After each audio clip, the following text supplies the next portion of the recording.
তবে কি একজন ভারতীয় নাগরিকের স্মরণে হচ্ছে পাবনার নতুন ট্রেনের নাম, যে কখনো বাংলাদেশে আসেনি, কখনো বাংলাদেশ নিয়ে ভাবেনি এবং কখনো বাংলাদেশের নাগরিকও ছিলেন না, তার অভিনীত সিনেমা কি পাবনার প্রথম আন্তনগর ট্রেনের নাম হতে যাচ্ছে? কথাই আছে নামেই পরিচয়, আর সেই নাম নিয়েই এখন প্রশ্ন উঠেছে পাবনাবাসীর মনে। পাবনা থেকে 29শে আগস্ট যাত্রা শুরু সপ্তপদী এক্সপ্রেসের। পাবনা থেকে প্রথমবারের মতো চালু হতে যাচ্ছে ঢাকাগামী আন্তনগর ট্রেন। গত সোমবার 17 আগস্ট রাতে রেলওয়ের উচ্চ পর্যায়ের এক সভায় ট্রেনটি চালুর বিষয়ে সিদ্ধান্ত নেওয়া হয়েছে। নাম প্রকাশ করা না সত্ত্বে রেলওয়ের এক কর্মকর্তা জানিয়েছেন, আগামী 22শে আগস্ট ট্রেনটির নতুন রেক ভারত থেকে বাংলাদেশে আসবে।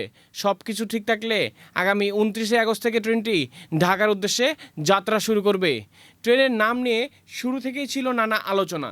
কেউ চেয়েছিলেন পাবনা এক্সপ্রেস, কেউ চেয়েছিলেন ইছামতি এক্সপ্রেস, আবার কারো কারো পছন্দ ছিল চলনবিল এক্সপ্রেস। কিন্তু শেষ পর্যন্ত সপ্তপদী নামই গড়ালো রেলের চাকায়।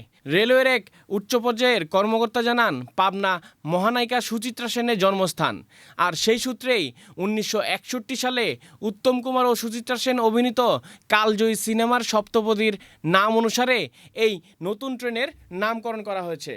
তবে নামে কি আসে যায়, প্রশ্নটা এখানেই। নামের সঙ্গে যখন জড়িয়ে থাকে ইতিহাস, পরিচয় আর আবেগ, তখন নাম যে শুধু নাম থাকে না, সেটাই বলছেন অনেকে। সুচিত্রা সেন পাবনায় জন্মগ্রহণ করলেও পরবর্তী সময়ে ভারতের নাগরিক হিসেবে পরিচিতি পান। ফলে বাংলাদেশের একটি জেলার প্রথম আন্তনগর ট্রেন নামকরণে তার অভিনীত সিনেমার নাম বেছে নেওয়া কতটা যুক্তিগত, এ নিয়ে উঠেছে প্রশ্ন। কথাই আছে, ভাবিয়া করিও কাজ, করিয়া ভাবিও না।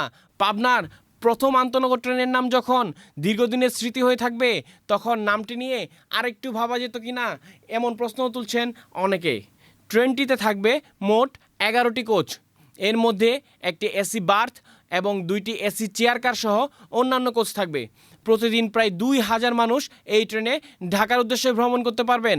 ট্রেনটির নির্দিষ্ট যাত্রার সময়সূচি এখনও চূড়ান্ত হয়নি। প্রস্তাবিত স্টপেজ অনুযায়ী পাবনা থেকে ছেড়ে টেবুনিয়া, মাঝগ্রাম জংশন, ঈশ্বরদী জংশন, চাটমোহর, ভাঙুরা, উল্লাপাড়া, শহীদ এম মনসুর আলী, যমুনা সেতু পূর্ব, যমুনা সেতু পশ্চিম ও টাঙ্গাইল হয়ে ঢাকায় যাবে ট্রেনটি। এদিকে পাবনা থেকে প্রথমবারের মতো আন্তনগর ট্রেন চালুর খবরে উচ্ছ্বসিত পাবনাবাসী। দীর্ঘদিনের দাবি পূরণ হতে যাওয়ায় আনন্দের কমতি নেই তাদের। তবে যেখানে ধোয়া সেখানেই আগুন নাম নিয়ে যখন এত আলোচনা, তখন প্রশ্নটা থেকেই যায়, পাবনার প্রথম আন্তনগর ট্রেনের নাম কি সপ্তপদীই থাকা উচিত, নাকি পাবনার ইতিহাস, ঐতিহ্য, পরিচয়ের সঙ্গে আরও সরাসরি সম্পৃক্ত কোনো নাম থাকা উচিত?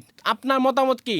সপ্তপদী এক্সপ্রেস নামটি কেমন হয়েছে, নাকি পাবনা এক্সপ্রেস, ইছামতি এক্সপ্রেস কিংবা চলনবিল এক্সপ্রেস নামগুলি বেশি মানানসই ছিল? কমেন্টে অবশ্যই জানাবেন। শাহজাদা ফারহান, কিশোরগঞ্জ এক্সপ্রেস।